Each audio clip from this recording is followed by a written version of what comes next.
afternoon, everyone. This is John Rust on Rust on the Radio on Freedom 95, broadcasting at 950 AM and 95.9 FM in your radio dial. The right station for talk, broadcasting all across the beautiful fruited plain of Indiana. God bless Rush Limbaugh. So, folks, in the studio today, we have a very special guest, John Schmitz. Welcome to the show, John. Hey, John. Thanks for having me in. He is the host of MOUTHWASH, a very, very important podcast and broadcast all over Facebook and YouTube, right? Yeah, we predominantly on the Facebook, but we're on X and all those things. Just recently able to stream to a couple more places. It's another very, very important show for Indiana politics. And also, I am in the studio today is Justin and Aiden. So welcome to the studio as well, Justin and Aiden, who host the Neurologic podcast. That's right. And that's on iHeart, I presume, and Apple, Spotify, all the usual places, right? You are correct. That's right. We're also on Facebook and YouTube, and we really appreciate the opportunity to both be here with you, John, and also with you, John, as well. Absolutely. So John Schmitz is here today, folks. And we talked about this last week on the post-election show we did last week, but I want to delve into this more in depth. Folks, John ran for Marion County Republican chairman. John, would you like to talk about that effort that you did to try to save the Republican Party for Hoosiers? Yes, I do want to talk about it because, sometimes when the chickens come home to roost, as a chicken farmer, I love that. I love they that. lay an egg.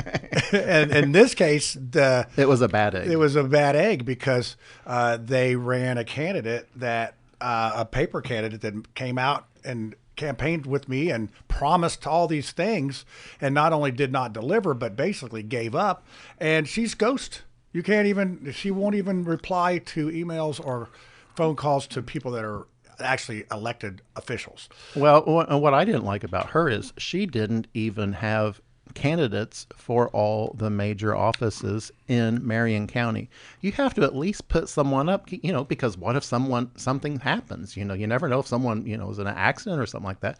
Your candidate might actually win. Yeah, well, even if you think the deck is stacked against you, you still have to put in the effort. You still have to try. She didn't even try. No. Well, and what I heard, and I had somebody actually that, they wanted to put in for mayor because it's always, we're looking forward to the next election, and then it never comes to fruition. And the person said, I'm not going to mention their name, but it's somebody you would know that's personality in Indianapolis. And he said to them directly, I don't want to do it because I saw how you treated Schmitz.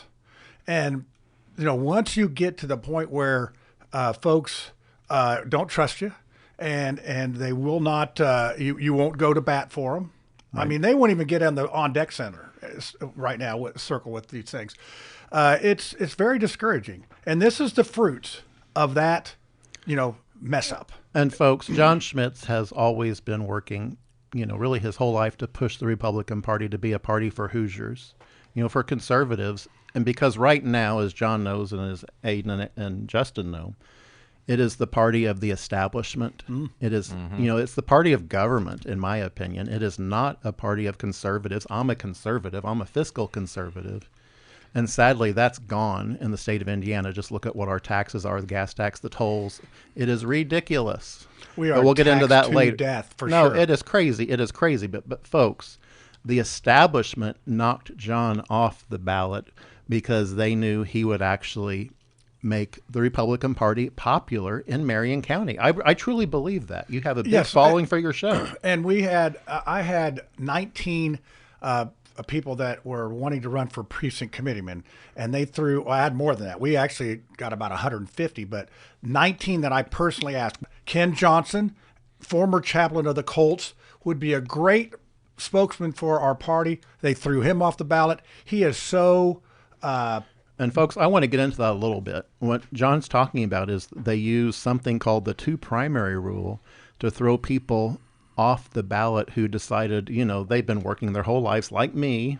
I didn't vote in a lot of primaries when I was younger, and when I was working, I always voted in the fall elections every year all my life. But I didn't vote in the primaries because I just assumed naively that the Republican Party was working in my best interest as for conservative candidates. Ha ha ha. Not at all, folks. Not at all. And this is basically a mechanism for them to pick and choose. Right. And here's the staggering numbers, folks. 81% of Hoosiers are banned from running for political office using that two primary rule. Yeah, and it is bad. And I'll give you an example of the subjectiveness that they have. So Greg Merriweather, he has a podcast, The Unmitigated Truth. If you want to catch that, it's good. He's covering some things. He'll give you the breakdown of some candidates, and there's a place for him in the podcast world. He ran on the mayor Democrat side as a mayor candidate the last time around. And the party wrote him an exemption so he could run as a PC for the Republican. And he won. I mean, nobody was running in that area. So that just gives you an example of the hypocrisy of what's going on. Well, and that's what happened in my own home county, too. They said I couldn't do it, but, there's very well documented that a lot of candidates were former Democrats that just switched over when the Republican Party, really took over Indiana politics, around 2000. A little bit earlier than that. Yeah, they've been around for a while, and that's the problem with being and we got all the Democrats that just left the Democrat Party and became Republicans, and so they're trying to say I did that, but no, I have only given money to the Republican Party my entire life, never a dollar to the Democrats ever. Yeah, and this is what happens when you treat people like they've treated you and myself and several others, where instead of, you hear one of the terms I hear often in politics is we're fighting for you, we're fighting for this, we're fighting for that. No, I want to hear I'm working with you or for you or around you. I'm tired of you never the fighting. see them. The only time they ever show up is at a Lincoln Day dinner. And they give this drag show of, their talk on how conservative they are. It's all hogwash, folks. Total hogwash. They thump their chests. And then they go to Washington and they vote the exact opposite of how they, sit there and prance around at Lincoln Day dinners and say how conservative they are. But then they go to Washington and vote for trillions and trillions and trillions of dollars of new debt. Every member of the Republican Indiana House and Senate delegation voted for trillions of dollars of new debt. In my book, you cannot say that's economically conservative. There's no place on earth that you can call that being economically conservative. And it's just lost. And that's why Indiana is facing such a high tax rate for everything. Is because we only have a Republican Party that is the party of government. And of course, if you dare to say, I don't want tolls, don't Illinois my Indiana, somebody who voted in Democratic primaries but somehow is a Republican in good standing from down south goes, you're sticking your head in the sand if you don't have tolling as an option. But John, I wanted to ask you, and I'm sure Justin will have a question as well. When you ran for county chair, and you did the bet, you gave it your all, you were in it for the right reasons.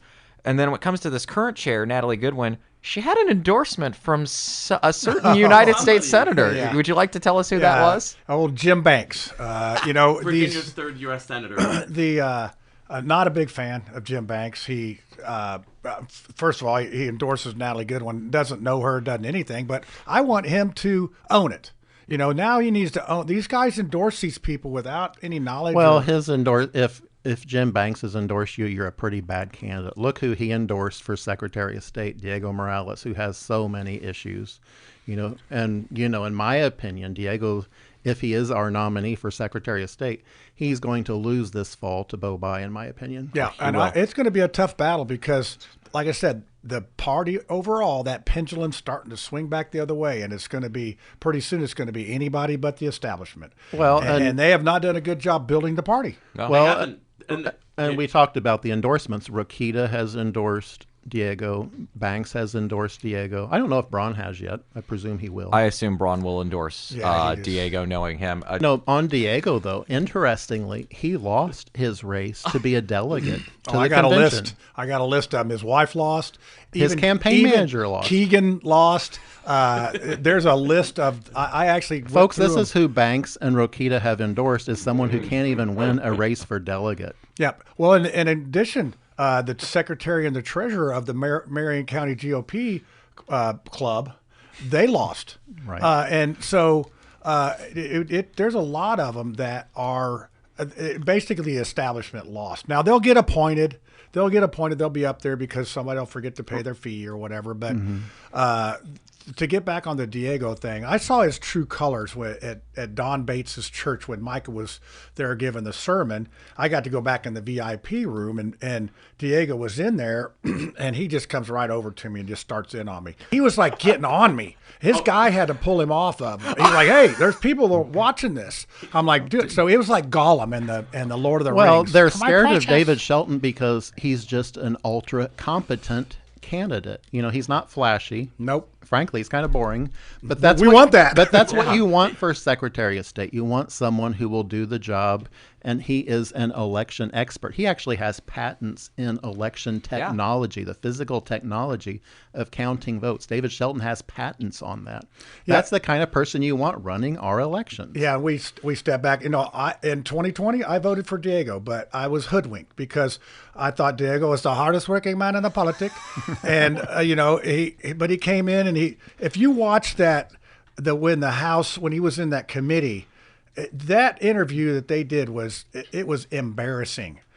He had hired his brother-in-law. I mean, just a lot of baggage that's there. Well, like for instance, the $90,000 SUV. He has a luxury SUV that was purchased from a campaign donor to him. That was my issue with it. And then also he has all these actually $1 million no-bid contracts to several of his campaign donors. What's up with that? I think that's, if you want to trace it back to why Rokita and these other people are on board with him, is because of that money. You look at his campaign thing, there is 10, 20,000 from these car dealerships that need to deal with the Secretary of State. So there's a little bit of campaign cash pay to play going on here. But I'll tell you what's going on right now, right? This very moment, I'll bring you up to give you the inside baseball. So they've already done the discourage part to David Shelton, offering him, we'll give you a job. We'll do this, we'll do that for you. Well, when he refuses that, now we're going into the destroy section. So there's going to be all these things coming out where he's just the worst guy. He probably took the tag off of his mattress back in 1972. He didn't take a library book back. So this is where we're at. And the sad part, folks, and this is what I don't like about Indiana politics. David Shelton actually endorsed Jim Banks for the Senate against me. No good deed goes unpunished. No, exactly. Where's the loyalty by Jim Banks to the people that supported him in the past? They threw it out the window. None, unless they kiss his rear end. Although, that's just repulsive in my opinion. Yeah, I've sort of given Jim Banks a nickname, Napoleon. That's it. Did he tell you in that rant? Did he tell you he paid for India? No, he did not. His guy had to pull him off. I mean, seriously, he was not. If he was one of the seven dwarfs, he was grumpy. Hey, folks, we're out of time. But when we come back, I'm going to ask John. Maybe he knows who paid for India. This is John Rust on the Radio on Freedom 95. We will be right back.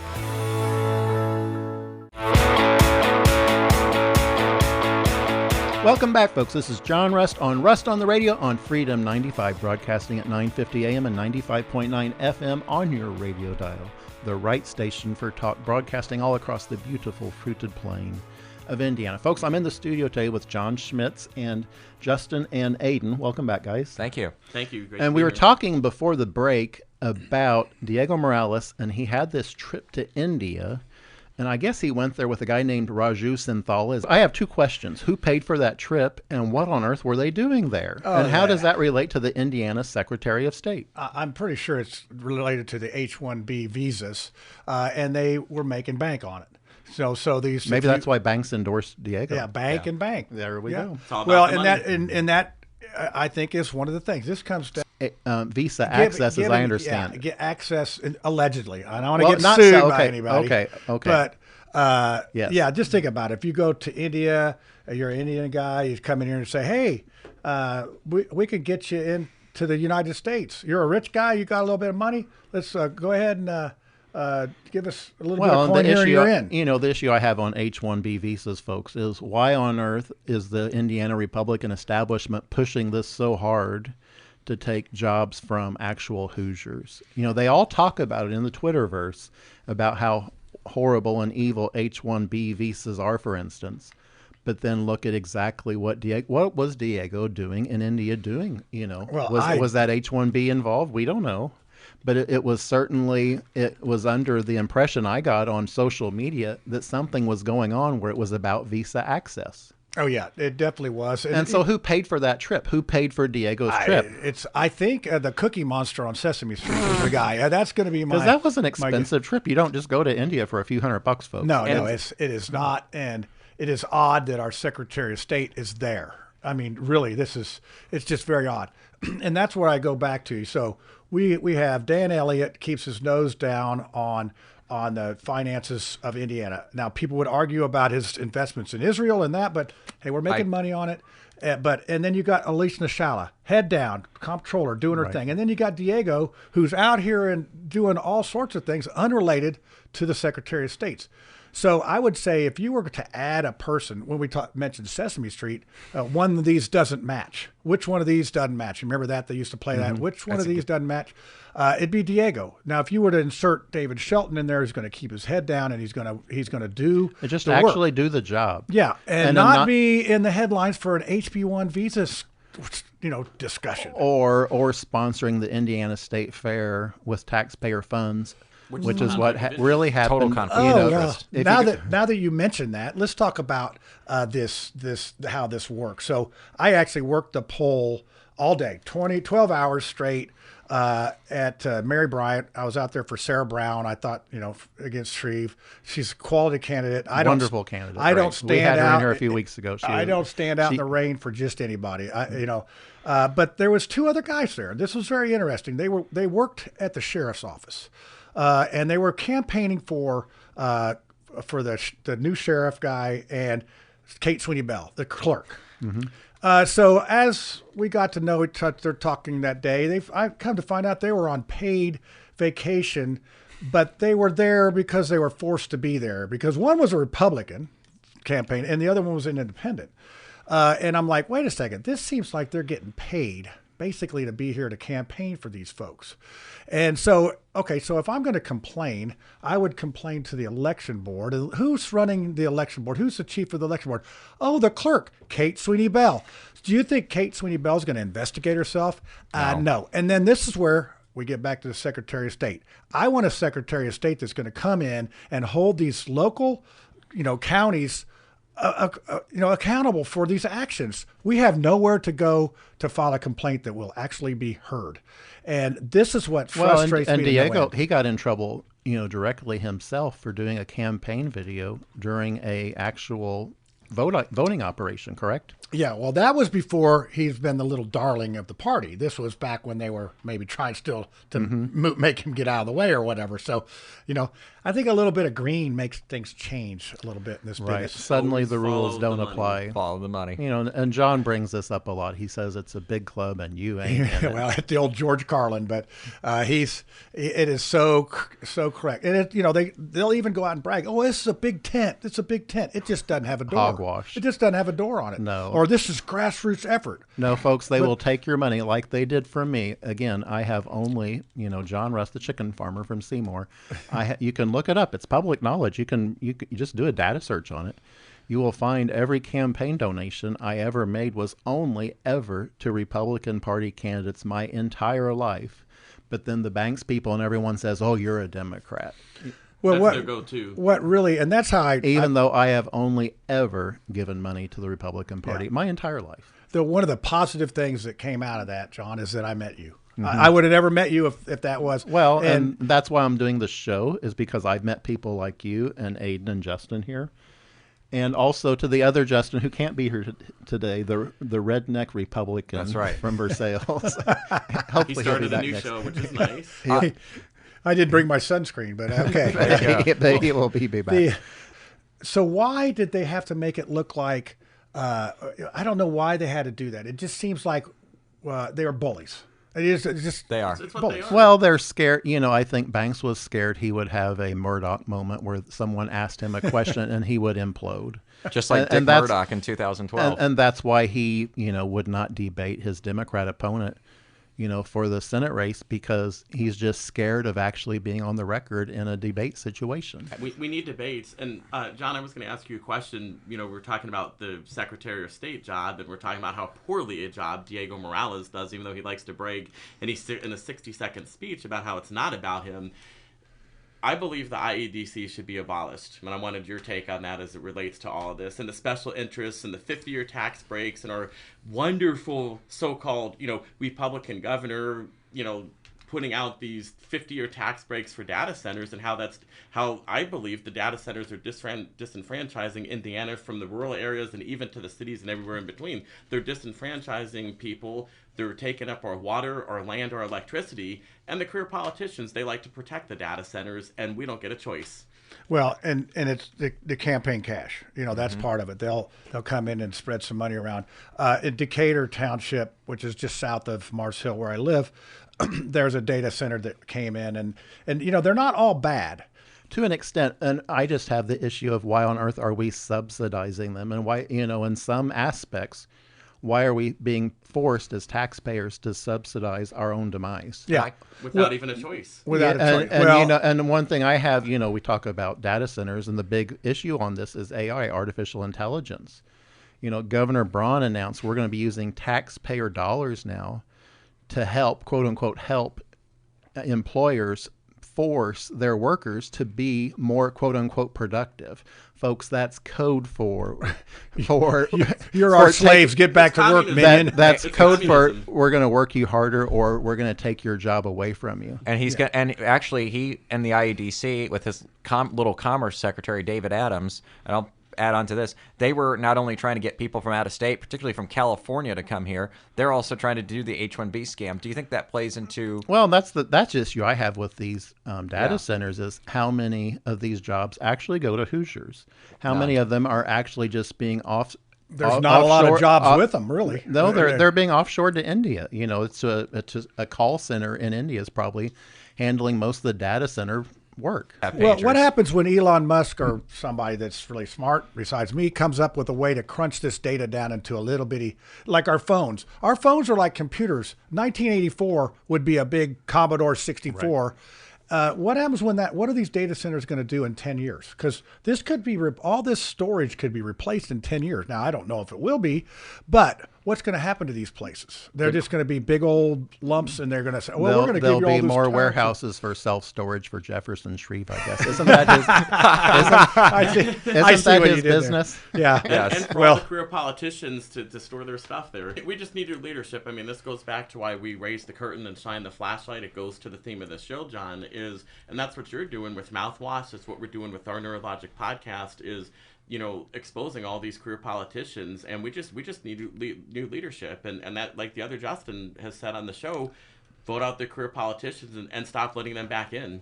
Yeah, well, and there was but David Shelton, you could say he's a career politician, but he's also just someone that does the job.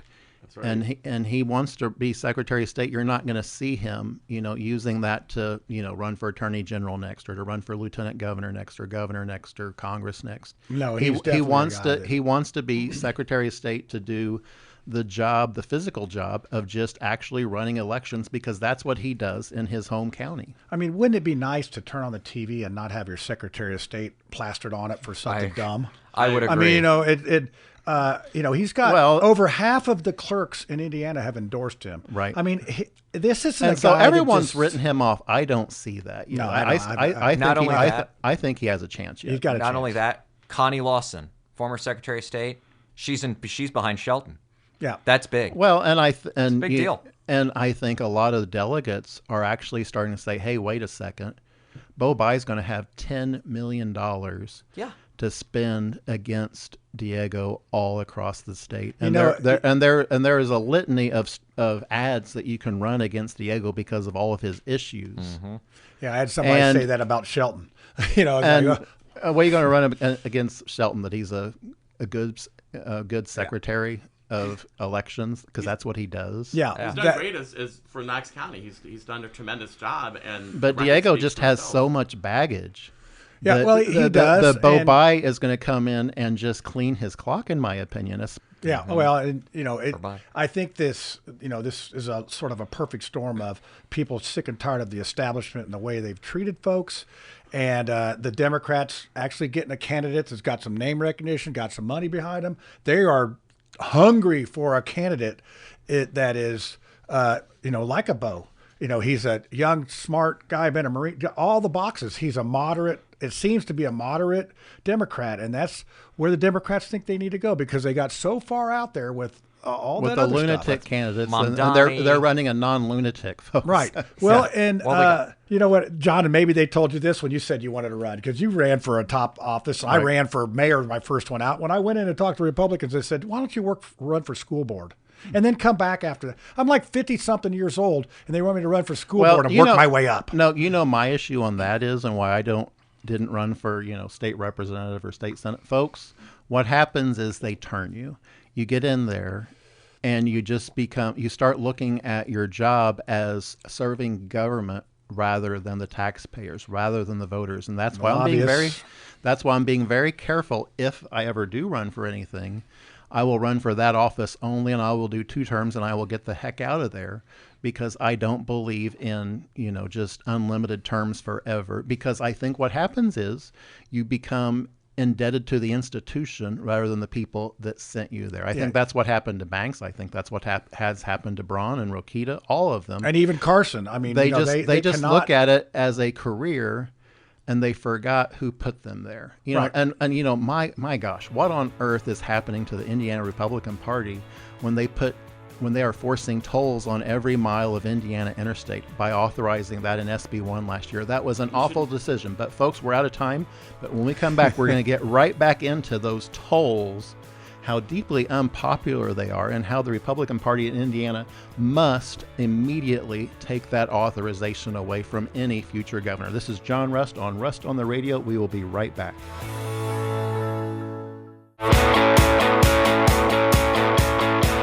Welcome back, folks. This is John Rust on the Radio on Freedom 95, broadcasting at 950 AM and 95.9 FM on your radio dial, broadcasting all across the beautiful fruited plain of Indiana. So, folks, before the last segment, we were talking about Diego Morales, and one of the issues I have with him is how the delegates are being chosen in the state of Indiana. It's really, and John alluded to this, what happens, folks, is a lot of wonderful people are running for delegate, and there's going to be some people that aren't going to pay the fee, and they're going to get kicked off the ballot, and then the county chairs are going to be actually choosing a lot of the delegates. John, do you want to dig into that a little bit? Yeah, that's going to be a fun one. But here in Marion County, a lot of the establishment people lost their races. And they drew it a little differently this time around. Last time around, they had bigger areas with, say, 20 people or 10 people on the list. But you'd have 50, it was such a big area, you'd have 50 people running. And if you were on the second page, Schmitz, you're not going to win. But this time they chopped it up into smaller sections. In Center Township, there's not even enough Republicans to even get 6 people. So they automatically go on. Even Washington Township didn't have 6 people. So they automatically win. They're not even on the ballot.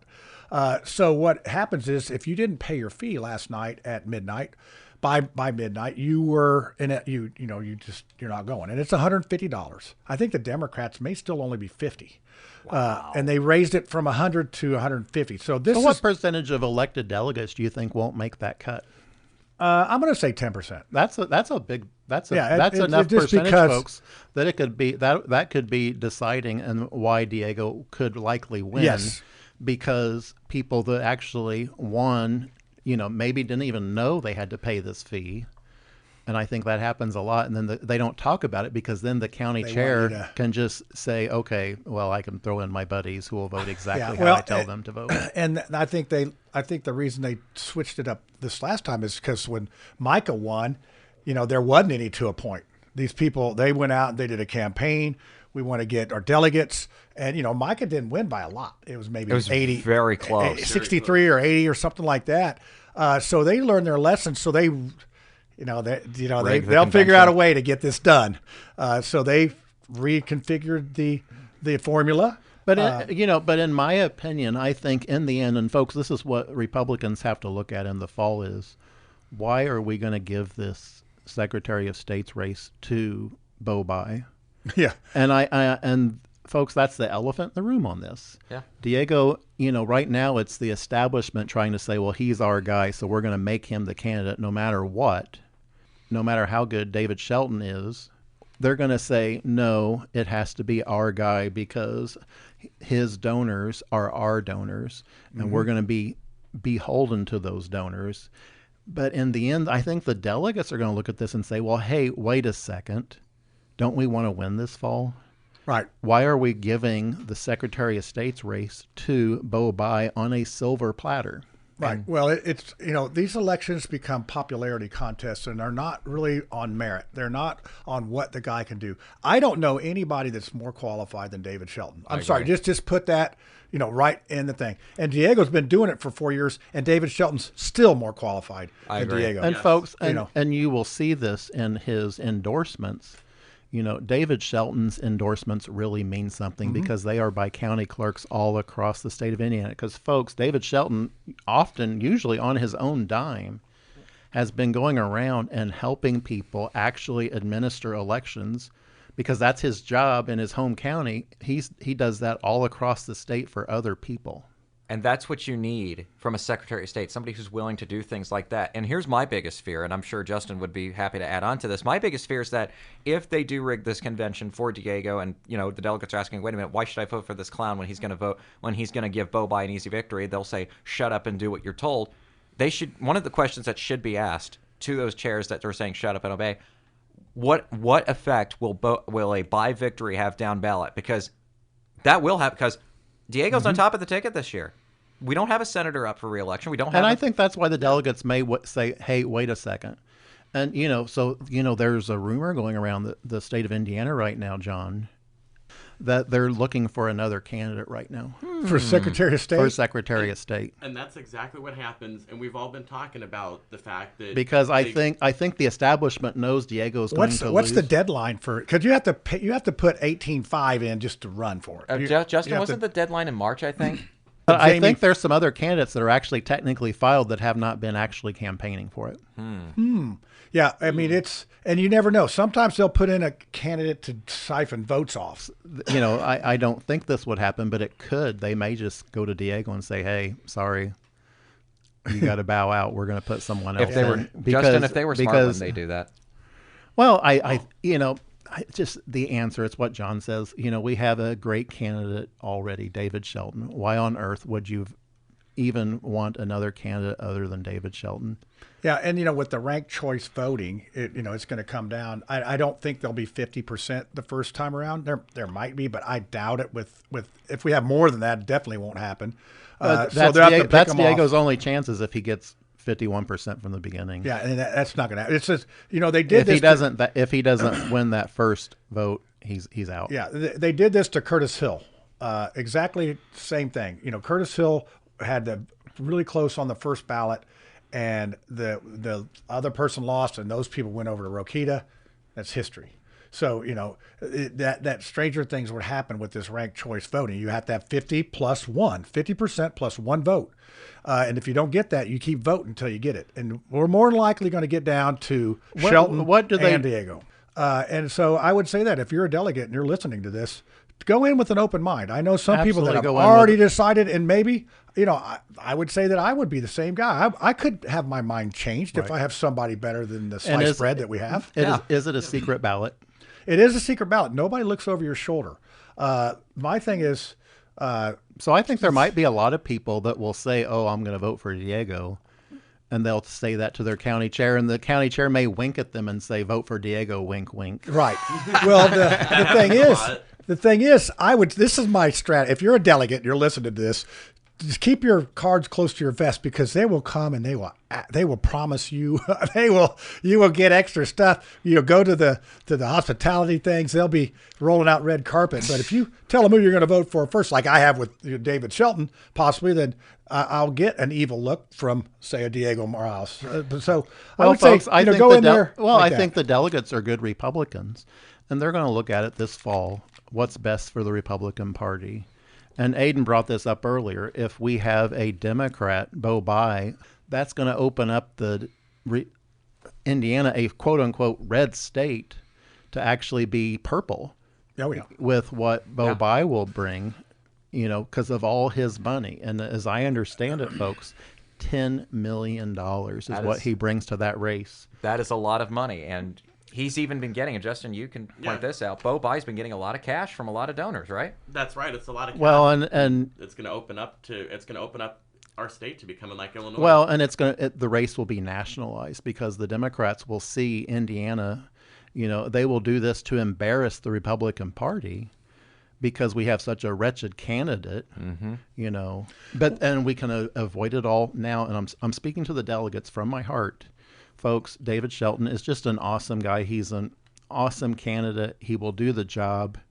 And I think he can actually beat Bo Bai because he takes away every arrow from his quiver of arrows to go after. Right.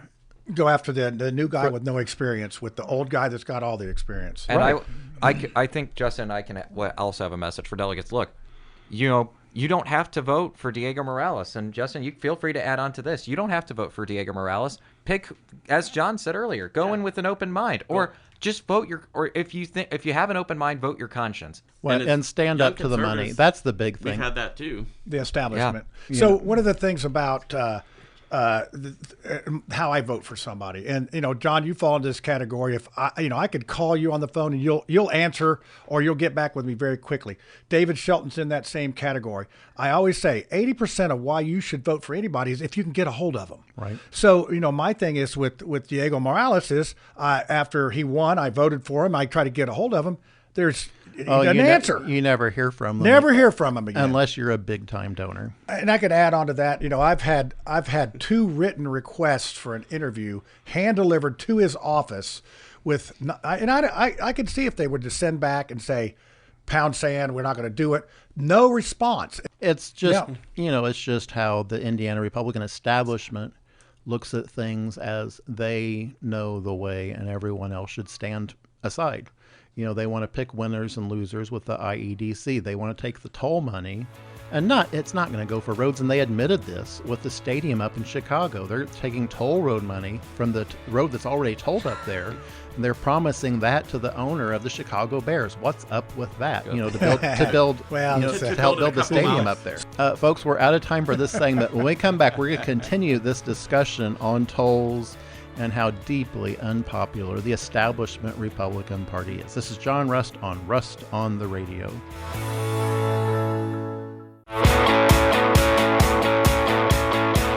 Welcome back, folks. This is John Rust on the Radio on Freedom 95, broadcasting at 950 AM and 95.9 FM on your radio dial, broadcasting all across the beautiful fruited plain of Indiana. In the last segment, we were talking about Diego Morales and what a terrible candidate he is, and how the delegates to the Indiana Republican Convention, which is coming up in just a few weeks, it's not too far away, can actually save the Republican Party. And folks, I talk very disparagingly about the establishment Republican Party, not about the grassroots. That's a big difference. I am an economic conservative. I'm a social conservative. I believe we have to have a party of actual conservatism. Folks, the problem with the Republican Party today in Indiana is it's the party of government. And they give a lot of lip service to conservative ideals. But if you look at how they actually govern, it's shocking at how we're taxed. Just look at property taxes. Look at what your homes are being assessed at. That's not right. Property taxes, in my opinion, that is paying rent to the government for property you already own. Why should you be paying rent to the government for that? We got to figure that out. And we were talking between the break, folks, some of the things that's going on in Florida, they're actually getting ready to do away with property tax for a lot of people. John, did you want to talk about that a little bit? Yeah, really pushing to get rid of property tax for people over 65. And it's a different vibe. And, we do get Indiana-Florida connection. It seems like we're, the COVID virus thing, Florida handled it correctly. We didn't. There's sort of a Why? Yeah. Why is Florida's our big brother. Well, they had DeSantis as governor during the COVID outbreak. Unfortunately, we had really a Democrat as our governor. I believe his name was Eric Holcomb, and Well, supposedly, and the issue I had during COVID, and that's one of the reasons I ran in 2024, was our government's response to COVID here in Indiana, folks, where schools were shut down, where businesses were shut down, restaurants were shut down, churches were shut down. But you know who was left open? Liquor stores. Liquor stores. Yeah, I was a bricklayer, and we were special workers or whatever. But the thing is, So at least you could get your booze laying bricks. Yeah, hey, that's right. Hey, the government did more damage to us than the actual virus. And John, you just hit the nail on the head. And this is the issue I have with the establishment Republican Party in Indiana. They believe they should be picking winners and losers. Mm-hmm. They believe they should be controlling your life. They believe, in the instance, and I disagree with this very much with Braun, trying to use AI to force Hoosier workers to be more productive. No, that's up to businesses to decide on how they implement AI. That's up to people to decide how they implement or not AI. It shouldn't be the government trying to force AI on Hoosiers. It's called free enterprise, yes. Capitalism for a reason. And that is exactly right. Before I forget to say anything, we do have, and John, you could be on this list too. We have an Indians outing on May 29th at 7:05. We got a block of tickets, and we have several different groups that are going to be represented out there. We actually get mentioned at some point of the thing. So if you want to get involved with that, mouthwashtalkshow@gmail.com. Send me a message on there, and we'll get you a ticket at will call. And it's $12. We get $6 discount. $12 to come see the ball game. And they got Wonderful. fireworks. And Brad Sawinski, who is on the Mouthwash panel, is organizing this thing. And we like to do some fun stuff. And folks, I want to clue you in on this talk show that John hosts. It's called Mouthwash. When does that air, and where does it air? Okay, so we are every Tuesday night at 9:00. And you can find it on Facebook and Facebook. YouTube. Yeah, just look up Mouthwash. We've been about 5 years doing this, so it'll come up on Google or whatever. But we're YouTube, X, and Facebook. Most of our viewers are on Facebook, but the comments come through from both places. Frankly, our motto is we respect everybody's opinion, even if we don't agree. But you with give it. hard questions, and that's okay. Yeah, we've had some folks that have sort of. I got very hard questions on your show, but I loved it. That's if you're running for office, and if you can't answer questions, you shouldn't be running for office. Well, and some of these people are scared to come on our show, and most of them are establishment. They don't want to give us. They want to keep us in the shade. And they also don't want to expose themselves because they can't defend a lot of these positions that they have. And when they're forced to actually talk about these things, it starts sounding dumb. Some of their stuff just sounds dumb, but they've convinced themselves that it's great. Right. Like the tolling. And you hit the nail on the head. And what you just said, it's because they're actually not conservatives. So they have to have talking points in front of them. And so they can't justify why they're doing whatever they're doing in government because they're not fiscal conservatives. No. When I look at government, I look at that as being a service provided to taxpayers. It's not something taxpayers should be mandated to pay for in terms of it being held over them. And that's the big issue I have with, the present government is why the IEDC, the Indiana Economic Development Corporation, is being used to pick winners and losers in our economy. If you want to start a business, wonderful, fantastic. But the government shouldn't be coming in and saying, no, we're going to subsidize your neighbor because we like him. He's a political donor. Yeah. So we're going to subsidize his business and put you out of business. And that's what's happening today in the bigger picture, folks. Yeah. Is because it's looked at just who's giving money to who. And I think these podcasters and radio stations and shows like yours and AIDS, they're getting exposed now because we have an avenue. And, when I started Mouthwash, actually we started Do Something Indie 6 years ago. And then that was more of a positive thing in Indiana, but we wanted to cover politics. So I started the Mouthwash. And at the time, these media outlets would not cover you. I mean, you've had to do your own radio show to be able to get a voice out there. Well, what I found is, the quote unquote mainstream media, they want to just curry favor with the elected candidates. And so you hear, A soundbite. you hear a soundbite and they give their rah, and it's all just baloney. That's exactly what the Because it doesn't match anything to what, when the rubber meets the road. And it's why we have, the fifth highest gasoline tax in the country, the second highest sales tax in the country, our electricity rates. My gosh, John, you know what they're doing here in Indiana? Did you know, folks, this was just, it just came out. Our inflation rate for the United States is now 3.8%. It's the highest since 2023. Yeah, well, that's a direct result of the Iran war, of course, energy, with what energy is doing. But it was going up before that. Look at what happened to Indiana electricity rates. So I'll give you an example. AES here in Indianapolis, on Troy Avenue, they came in. They put this big old transformer, brand new transformer, put posts around it or whatever. So I drive by it the other day and it's gone. And they put another little thing there. And I'm thinking, I'm in construction. I'm doing an estimate on this. That's at least $100K. What they put there with all that. And why did it go away? And so they will hide that in their system development fee. So ratepayers are going to be paying an extra $100K for something that was either mismanaged, misengineered, not done correctly. And folks, that's a monopoly, and that's how monopolies act. And that's a state-sanctioned monopoly. And the big issue I have was how the Indiana Republican establishment, once again, has been derelict in their duties of actually watching over. For instance, AES just got purchased by BlackRock. BlackRock. And look who BlackRock donates to. It's the Jim Banks, the Todd Youngs. It's and so folks. The club. It's the club, and who pays for it? Who pays for all those donations to Banks and Young? It's us, the ratepayers. Listen to this, folks. Indiana, statewide, our electricity rates went up 17% in 2025. They went up 9% the year before that in 2024. And they are going up more and more now, especially because of what's happening with the Iran war. Well, aren't those windmills and solar things supposed to be doing something? I don't know. Well, on Neurologic, we call Justin, you can speak to this. We call the windmills the bird killers. And, I think we could even, I don't know if we spoke on this on Neurologic, but we have talked about the high electricity costs and clean American coal is one of the best ways to go because Kentucky's building coal plants. Keep in mind, they got a pretty wacko governor. The Indiana Republican establishment, unfortunately, bought hook, line, and sinker into the Green New Deal grift. And so, and folks, I'm talking to the delegates again here.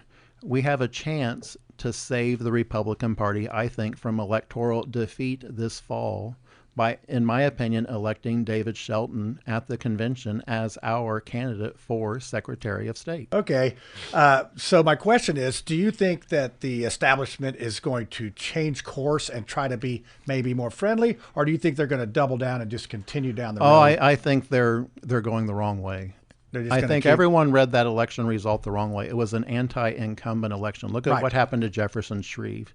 How a candidate with Sarah Janice Brown coming, within a whisker and only spending, $20,000 to his $2 million. Yeah. And she about took him out, and I think she will next time around. And we'll see. Like I said, this is right now from the delegates I've talked to, it's going to be a horse race, so to speak. Well, I certainly hope so. Especially because I think Bo Bai will just clean Diego's clock. So, folks, we are out of time, but thank you so much for listening. John, thank you so much for coming in. I would love to have you again sometime.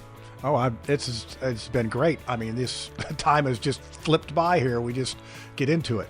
So, folks, I'm going to close with my father's favorite Bible verse, Psalm 118, verse 24. This is the day the Lord has made. Let us rejoice and be glad in it. Folks, I will see you all again next week on the radio.